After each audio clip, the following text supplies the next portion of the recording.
Hey Gearheads, and welcome to Garage Talk. I'm Corey, and that is an affordable little crossover from Nissan in the 2023 Nissan Kicks. In this video, I'm going to take you on a quick tour.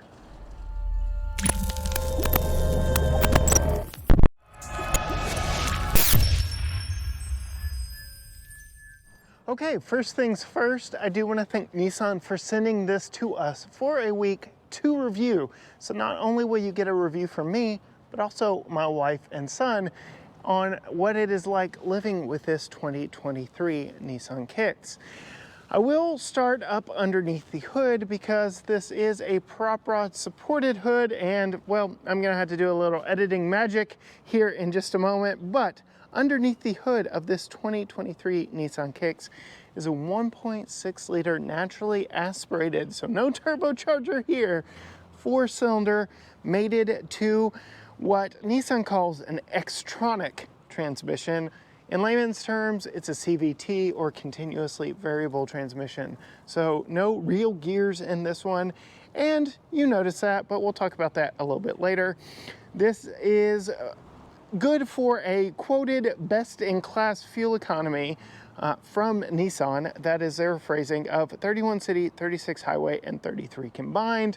We'll also talk about what I saw in my mixed use driving, mostly highway miles, as I took this down to Houston for the Houston Auto Show and back. When we close that hood, we can truly appreciate the new and updated styling that came middle of the pandemic. So while we were all locked down and quarantined, well, Nissan was busy updating and refreshing the Nissan Kicks, part of 10 different models that got a significant update in that awkward time frame of all of our lives.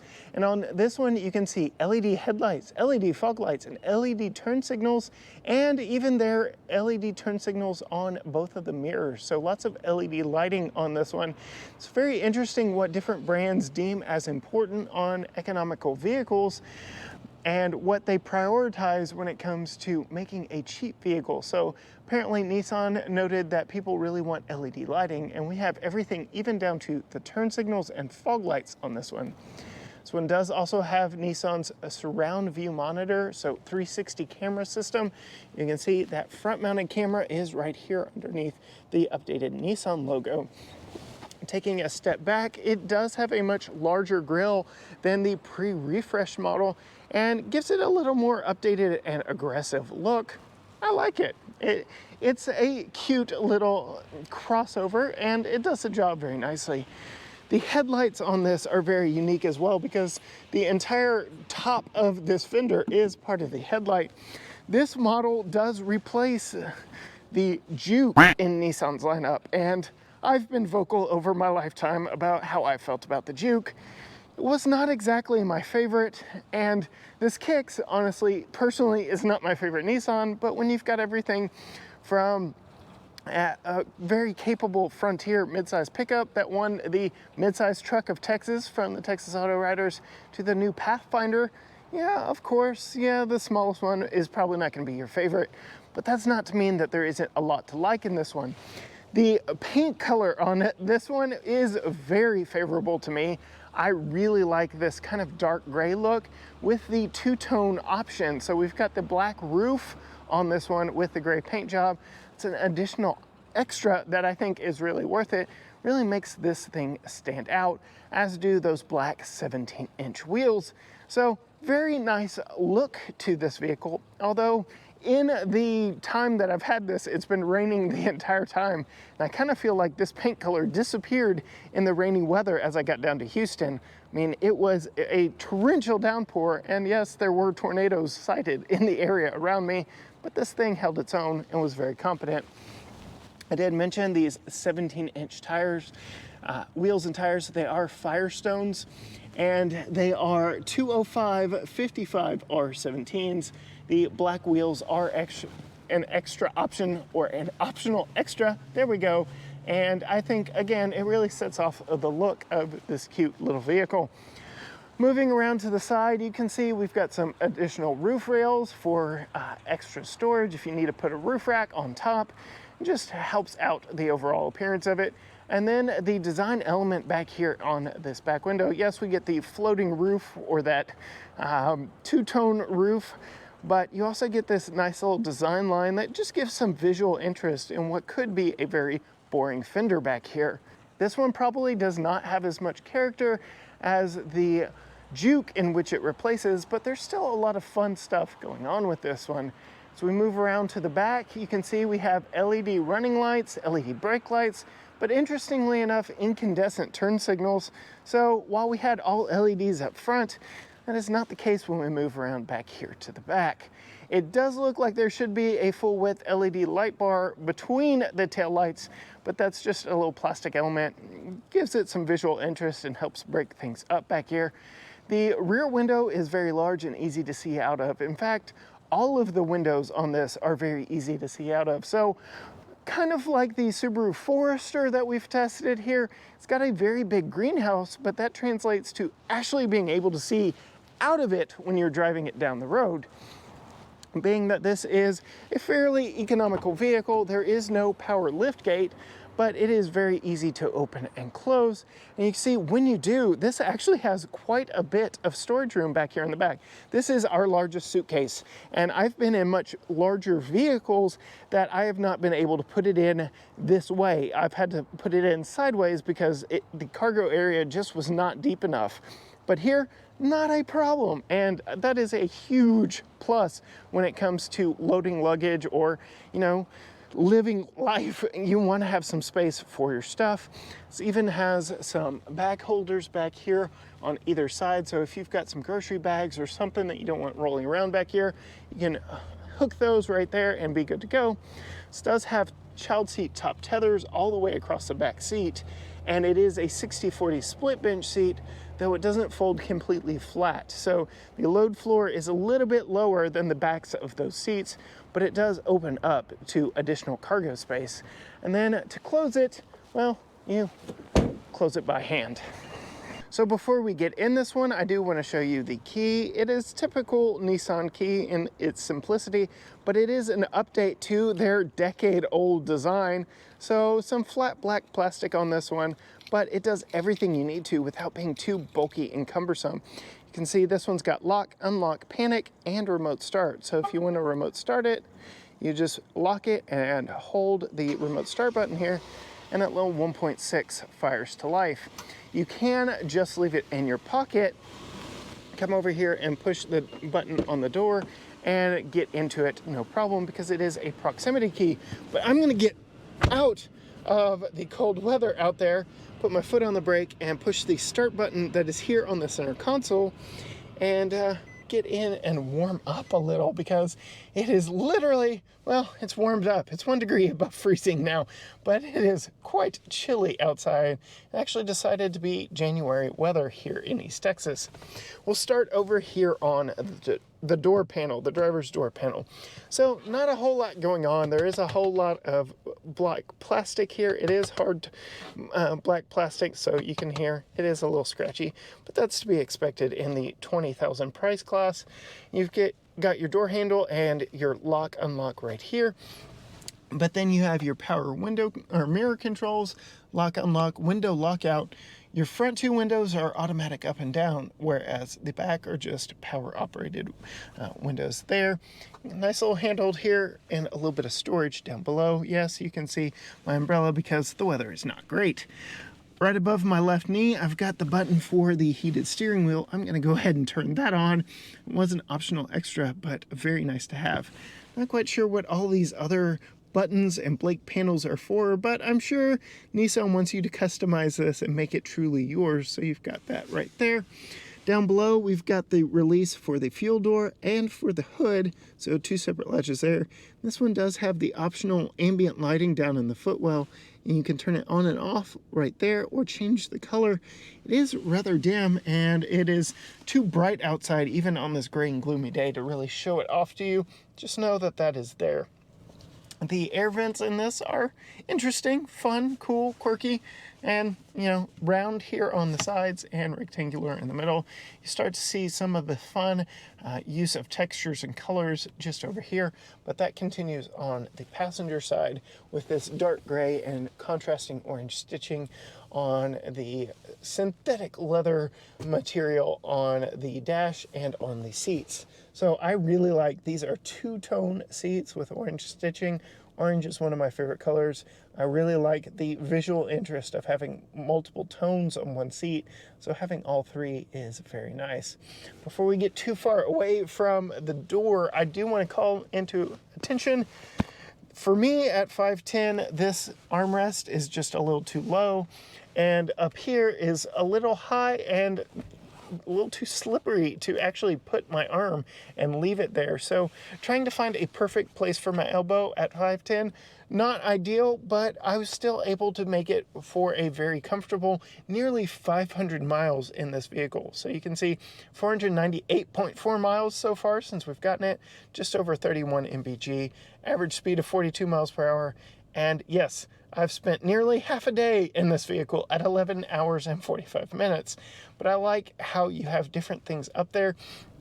You can actually scroll through different things on this driver information center. But interestingly enough, no tachometer. So going back to that continuously variable transmission, you really can't see what it's doing, but I like that you can cycle through some other information that is very useful to you. You do still get an old school analog clock, but that screen right there is just over or right at 7 inches. And then you have an 8-inch touchscreen here in the middle. It does use Apple CarPlay, as you can see, and Android Auto, but you have to plug in through a USB-A or USB-C cord, which plugs in right underneath the climate controls. This is pretty snappy and easy to use. There are some hard buttons for navigating around the system, including a camera button, again, that 360 surround view monitor with trajectory, so it shows you exactly where your tires are going to end up. And if you put it in reverse, it will show you out that back with trajectory as well. I like that a whole lot. Very good camera system there. Interesting note to me here, let's go to the settings and the sound settings, because this does have a Bose sound system in it, but this is all you can do when it comes to adjusting that. You can adjust the bass and the treble, the speed, volume, sensitivity, and what Bose is calling personal space. I'm not quite sure what all that does. You can see just how narrow it makes that personal space, but that's it. You can't adjust left, right, forward, back. No fade and balance here on this one, which is kind of interesting to me, even though this one is really targeted as a premium sound system in the class, because I have speakers here in my headrest. Just something interesting to note. You can see, again, with all the window space and the high roof of this one, I've got plenty of room in the front seat of this one. I do have my manually adjusted seat all the way down. So, you know, if you needed to ride higher, you can pump it up and raise the seat up if you must. But yeah, I ride with it all the way down.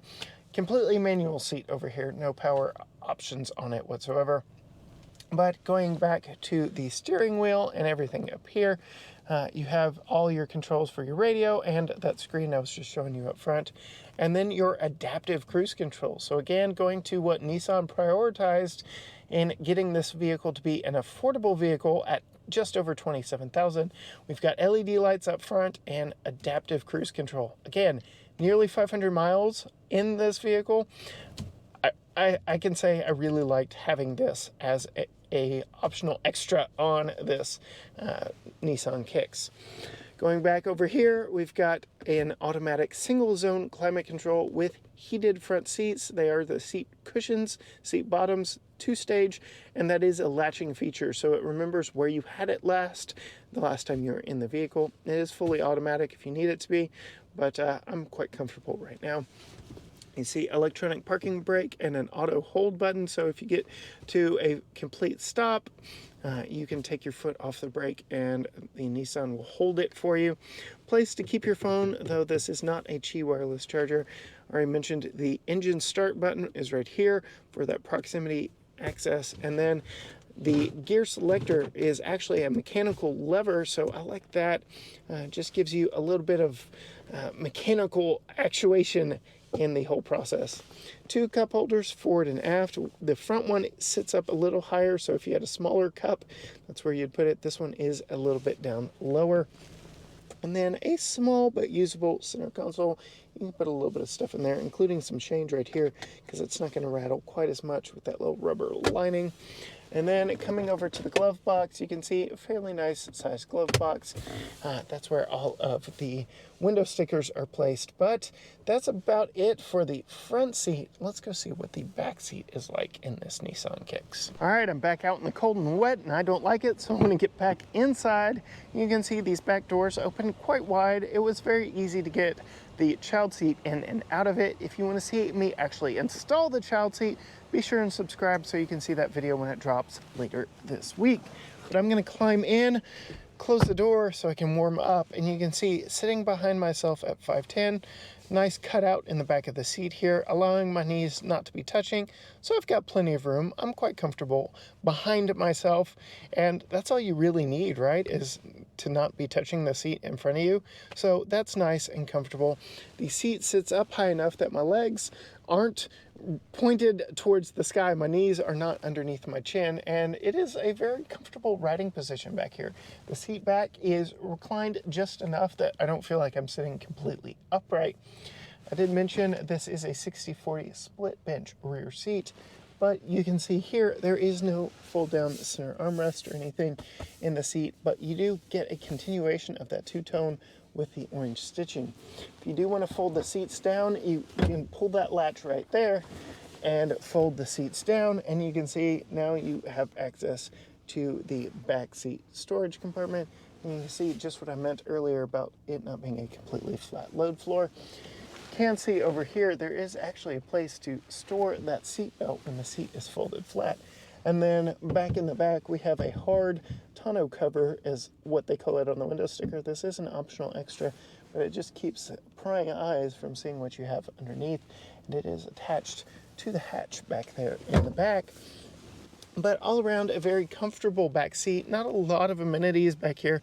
You do have your power windows. You have a cup holder there in the door. And then you have 2 USB ports back here.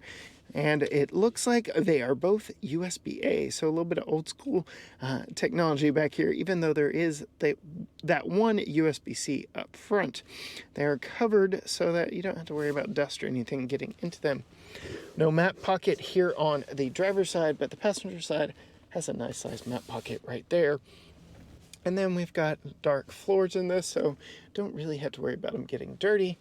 But that's enough for sitting in this. Why don't we take it on a quick drive around town just to show you a little bit of what it's like before my wife hops in it later this week. All right, getting in the driver's seat, one thing that really stood out to me is just how big these sunshades, sun visors are. They are massive. Again, going back to the big windows in this, had to be rather large, and you do get this little pull-out extender for if the sun is not exactly where you would expect it. Or where that will actually cover the sun from your eyes. But hasn't really been a problem for me. It has been rainy, it has been overcast, and it has been cold the entire time I've had this. And speaking of that, yes, I drove down to Houston in what turned out to be a really bad thunderstorm that did sprout a few tornadoes. Luckily, I was safe. Prayers go out to all those who were affected by those storms. But I was very comfortable driving around in this. I didn't feel scared or worried. This is only front wheel drive.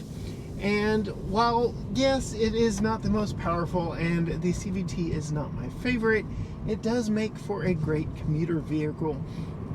Getting around town was no problem in this. Sure, there were some times I just wanted more power, but that's really any vehicle for me almost.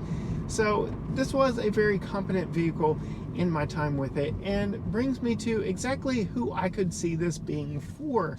This would be a perfect starter vehicle for someone just getting their license, somebody just heading off to college.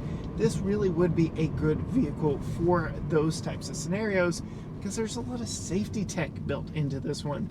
We've got that surround view monitor I showed you, and then you have blind spot monitoring that will actually beep at you if you put your blinker on while there's somebody in your blind spot. So that's just a little extra peace of mind. And we already talked about that adaptive cruise control that also uses that radar sensor for if you're getting too close to a vehicle that may be stopped ahead of you.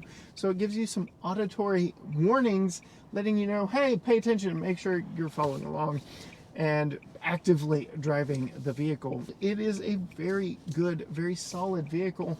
And as this one sits fairly well optioned at just over $27,000, it's not going to break the bank either. Again, Nissan really leaned into what they thought was important to this segment. So we've got that Bose stereo system, we've got the two-tone interior, we've got the LED lights up front and the adaptive cruise control and Apple CarPlay and Android Auto. Really, everything is just wrapped up into exactly what you'd expect in this compact crossover hatchback class that really only has a few competitors, including like the Honda Fit, maybe the Toyota Corolla Cross, but that's a little on the larger side than this. And then the outgoing Chevy Trax. Chevy has teased a new version that we've got to check out. I'll link to that video if you're watching this on YouTube. Otherwise, it's a good little car, doesn't break the bank, and would make a lot of people very happy. If you liked this video and want to see more from us, find us on all social media platforms: Facebook, Instagram, Twitter, TikTok, YouTube, all at GT Garage Talk. Or you can just head to gtgaragetalk.com. If you want to see my wife get behind the wheel of this and see what she thinks of it, see what it's like putting my son's child seat in the back, see what Tucker thinks of it, hit that subscribe button down below, ring the bell, follow, subscribe, do all the things to let the algorithms know to show you more content from us when it drops. But as for me, with this Nissan Kicks, until next time, gearheads, bye.